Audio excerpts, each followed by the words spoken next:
সবাইকে good evening. এই তো রেডি হয়ে গেছি। আজকের থেকেই আমাদের মাতৃ সম্মেলন শুরু। আজকের পয়লা শ্রাবণ, আজকের থেকেই আমাদের মায়ের শ্রাবণ পরিক্রমা শুরু। রানী আসি, টাটা।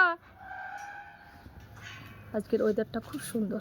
আমরা সারা বছর অপেক্ষা করে থাকি এই দিনটার জন্য, এই পয়লা শ্রাবণ মায়ের শ্রাবণ পরিক্রমা। আমরা সবাই একসঙ্গে হই হই করে মাতৃ সম্মেলনে আসি, ভীষণ আনন্দ করি।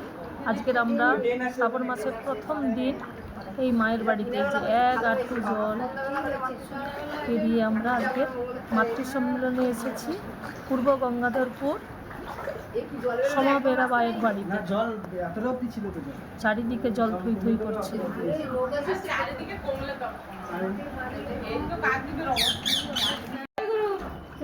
দোকান থেকে নিয়ে চলে এসেছি এই টিয়াটাকে। না না, এটা ঘরের টিয়া, অনেক বছর।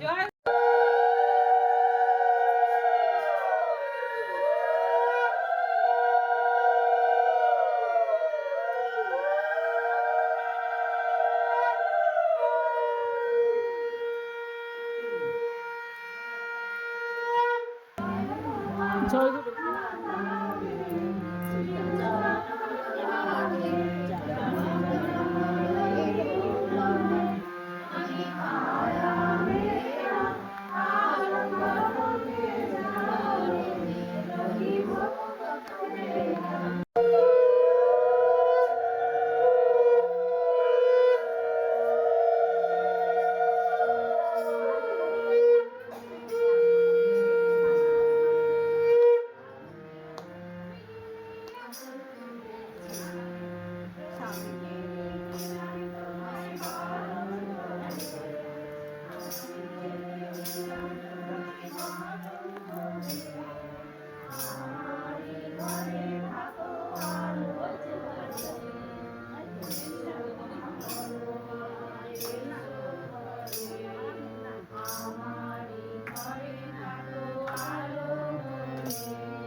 হেঁটে যাচ্ছিল, আমার তাকে প্রণাম করতে খুব ইচ্ছা করছিল। কেউ বলছিল পা ছুতে নেই, কিন্তু আমি পাটা ছোবো কিনা ভাবছি। আমার পাশ দিয়ে হেঁটে হেঁটে যাচ্ছে, সবাইকে বলছে, ইষ্টকুর সঙ্গে ওগুলো কথা বলছে, বলতে চাইছে। তখন আমার সামনে এসে দাঁড়ালো, এসে বলছেন তোমার যদি প্রণাম করতে ইচ্ছা হয় তুমি করো। আমি তো শুনে আমি মানে হতভম্ব হয়ে গেলাম। আমি আমার মনের ইচ্ছে তো সে কী করে বুঝতে পেরে গেল। তারপরে আমি সবার কাছে এমনি গুরুদেবের মার সাথে যেতাম, ছোটো থেকেই যেতাম, সব মানে শুনতাম, সব গুরু ভাইদের কথা শুনতাম যে এরকম তারা মনের কথা বলতে পারে। ছোটোবেলা নাকি বাবাইদাও নাকি এরকম কে ফোন করেছিল, সে বলতে চাইছিল, বলছিল তোমার বাবাকে বলো, কিন্তু সে বলছিল না, কিন্তু সে বলে দিয়েছে আমাকে বলো, এই বিষয়ে বলতে চাইছো, এটা আমি শুনেছি। তখন আমার নিজের সামনে এসে এরকম যখন বললো, তখন আমি প্রণামটাকে করলাম। আমার দিদির ছেলেও তখন নিয়েছিল, সেও প্রণাম করেছিল। আমার দিদির ছেলে তখন 12 বছর হয়েছে। তা প্রণাম টনাম করে মানে নামটা নিয়ে এসেছি বাড়িতে। দুবেলায় যেরকম নিতাম, বলেছিল ঘুম থেকে ওঠার আগে তোমরা বাসি মুখে বিছানা থেকে নামার সময় তোমরা নাম জপ করে দিতে পারো। তোমাদের যে শুদ্ধ বসনই করতে হবে এমন কোনো কথা নেই, তুমি যেখানে সেখানে মানে গুরুর নাম করে চলতে পারবে আমাদের এই নাম। তা আমি তাই করতাম, বিছানা থেকে নামার আগে আমি দেখতাম যেদিন হয়তো একদিন হয়তো ভুলে গেছি, তাড়াহুড়োভাবে উঠে গেছি, সেদিন হয়তো আমি কোথাও কেটে যাবে, ছিঁড়ে যাবে, একটু আঘাত খেয়েই যেতাম। কিন্তু এখনো পর্যন্ত আমি বিছানা থেকে বাসি বিছানা থেকে ওঠার আগে আমি সেই নাম করে উঠি। যেদিন দেখি একদিন হয়তো ভুলে যাই, ওরকম আমার কিছু একটা মানে খারাপ হয়, কিছু একটা বিপদে একটা খারাপ সংবাদ শুনি বা কিছু একটা হয়, তাই আমি সেই ইটাকে মনে করে উঠি। কিন্তু নাম নিয়ে আসার কয়েকদিন পর আমার বাবা খুব গত হয়ে গেলেন, তখন মনে খুব কষ্ট হলো, মানে ঠাকুরের কাছে খুব কান্না করেছি যে ঠাকুর তোমার নাম নিলাম, আমার বাবা এরকম চলে গেল, আমাদের কি হবে? মা আর আমি দুজন মাত্র সংসারে। তারপরে বাবাইতে কি একটা জিনিস স্বপ্ন দেখলাম, সে জানি এসেছে আমাদের বাড়িতে, মানে খুব একটা অনুষ্ঠান হচ্ছে, তাকে খাওয়ানো হচ্ছে, এরকম একটা। মাকে বললাম। তারপর কিছুদিন পরই আমি একটা স্কুলের জব পেলাম, মানে কাজ পেলাম কেজি স্কুলে।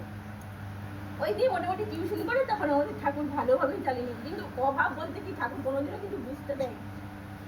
নাম নেওয়ার আগে একদিন এক দুবার অভাবে খুবই পড়েছিলাম, একটা খুব খারাপ।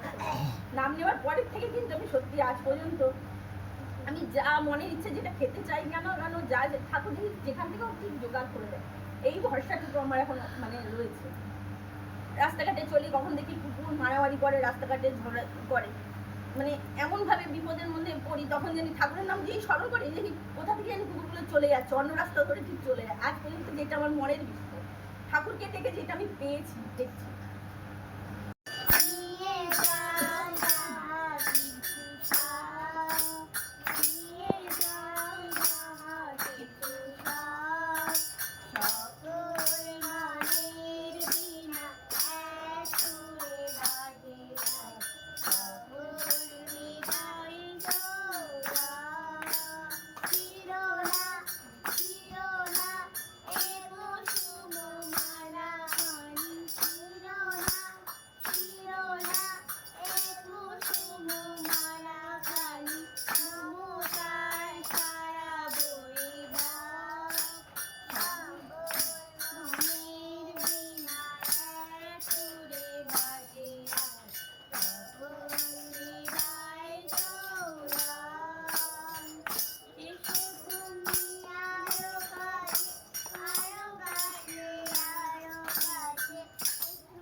वन्दे पुरुषोत्तमं वन्दे पुरुषोत्तमं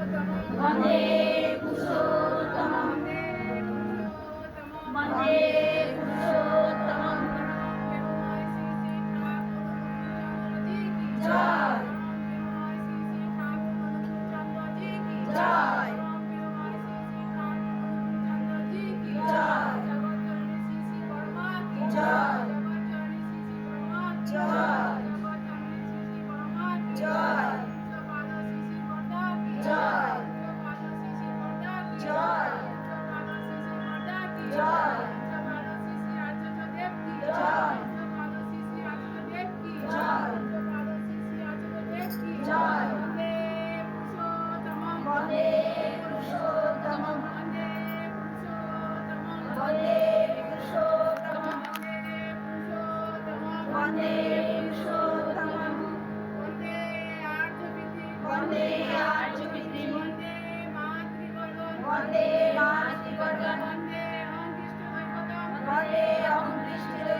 जय जय जय